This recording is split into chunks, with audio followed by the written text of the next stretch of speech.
Gaskiyar magana game da kama jarumin Kannywood Musa Mai sana'a.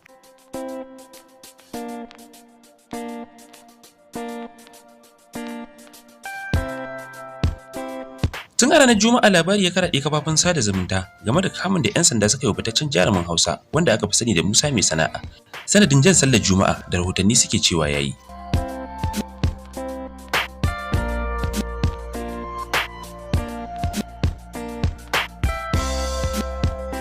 Sai dai azantawar da ake da jarumin ta wayar tarho, Musa Mai sana'a ya karyata lamarin, inda ya bayyana shi a matsayin labarin ƙarya ne da ake yadawa a kansa.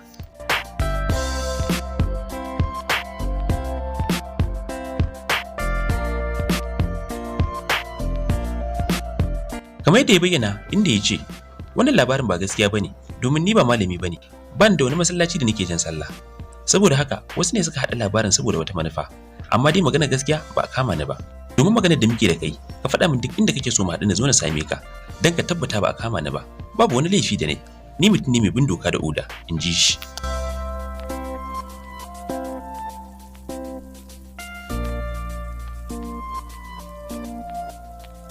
Musa Mai sana'a dai shahararren jarumin barkwanci ne a masana'antar shirya fina-finan Hausa na Kannywood, wanda ɗaya daga cikin fitattun fina-finansa shine ɗan tijara.